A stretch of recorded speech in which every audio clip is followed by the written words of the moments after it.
Itong gagawin nating gupit ay siguradong magugustuhan ninyo. Ang kanyang buhok ay dating naka one side, papunta rito sa kaliwa.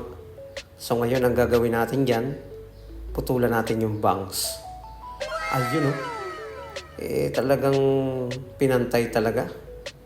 Ano ba yung gupit? Siyempre panoorin mo para makita mo. Next step, gamit tayo ng trimmer. Tanggalin natin yung buhok sa ilalim. Kasunod niyan ay iyon na rin yung magiging baseline natin kung saan tayo nag-cut. Kinis na agad para nang inahit yung tinamaan ng ating trimmer.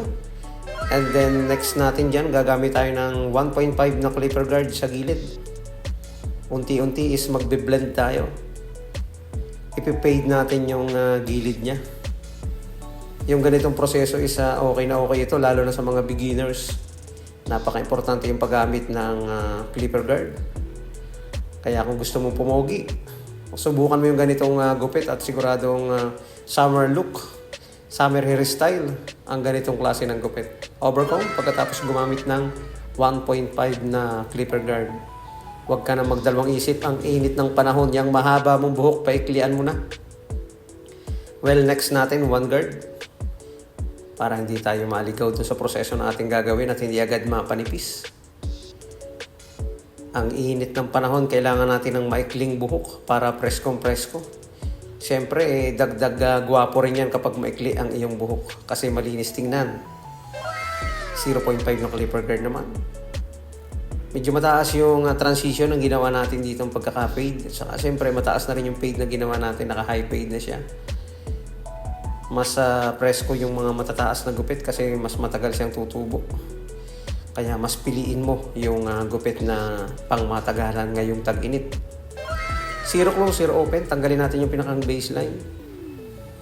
Yun no. Kasi ang gupit, nakakapagpataas yan ng self-confidence. Sabi nga, nakakadagdag ng kagwapuhan. Kaya wala ka nang ibang gawin kundi pumunta sa iyong barbero at subukan mo na magpagupit, lalo na ng mga katulad na ganitong hairstyle. Di ba? Makinis, malinis. At syempre, pwedeng-pwede ito sa lahat ng klase ng okasyon. Ang proseso na ginawa natin sa ibabaw niyan, yung traditional technique o scissor overcomb. Pinutulan natin yung haba. At yung ating paggamit ng tining scissor, mga dulo-dulo lang. Textured natin sa pamamagitan ng paggamit ng tining scissor. Ganito yung traditional technique na ginagawa natin, lalo na sa mga ganito kaikling buhok. Okay na okay ito. Basta yung iyong tining scissor, hindi masyadong malaki yung kanyang ngipin-ngipin, sabi nga. Para hindi masyadong mapanipis yung dulo. Saktuhan lang. Lagyan natin ng hair product at ayusin natin sa paggamit ng malaking supply. Ayaw. Okay na okay talaga Sabi ko na sa inyo Try nyo na yung ganitong klase ng gupit. Okay na okay ito. Pasok na pasok ito ngayong summer, yung mga ganitong hairstyle. Naka-clean fade, naka-high fade ang gilid.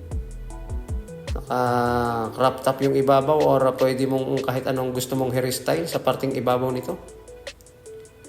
Ayun Maraming salamat mga kabarberos.